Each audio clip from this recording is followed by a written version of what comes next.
Well, for more on this eruption of violence in Kazakhstan, I'm joined now by our Foreign Affairs editor, Philip Turle. Hi, Philip. Now, these protests started out about energy prices, but they've since become much wider in scope, haven't they? Yeah, they have. And this is just not only about an energy price hike. Kazakhstan is a very, very big country. If you look at it on the map, it's the same size as the European Union. It's an oil-rich country, so it, in theory, should be a country that would be able to provide for everybody.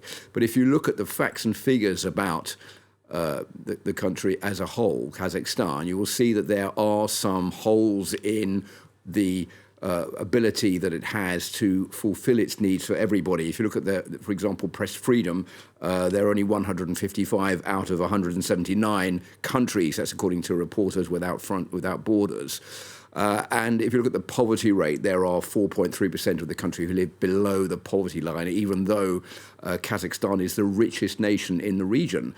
So there is growing frustration for two reasons. One, I think that many people feel that money that should be available to help the population is being channeled into various elite groups. If you look, for example, calls for road repairs, for clean water, money's been put forward for that, but those repairs and that clean water has not been forthcoming for many people around the country. And there is growing frustration with the leadership in Kazakhstan. There was a joy when the former president, Nazarbayev, left in 2019. Many people feeling that there was going to be a new page turned in the country with more democratic reforms. But there's a feeling now that the current president, Tokayev, is just a puppet for the former leader who is still pulling the strings behind the scenes, and that nothing has really changed, and that whatever they want, they're not going to get it. And that is why we've seen this price hike. Why was there a price hike? Was this a bad calculation on the part of the government? Probably yes, but they're trying to appeal to international investors to come into the country. That's why they want to increase prices to bring in more money. But they didn't take into account the fact that more people were going to have to pay money for fuel for their vehicles. And there's a saying in Kazakhstan, when you touch people in their vehicles, that is going to produce protests, and that is what we've been seeing here. But it's a much larger feeling that the country is not providing for everybody, and that is why we've seen these widespread protests. Now, you mentioned him just now. Former President Nazarbayev has been removed from the Kazakh State Security Committee by the current president. Just how significant is that move? Yeah, this is a very important move. Now, why is that important? Because many people believe, as I was saying, that he is still pulling the strings behind the scene. He's the strong man. He's been in charge since Kazakhstan is no longer a part of the Soviet Union back at the beginning of the 1990s.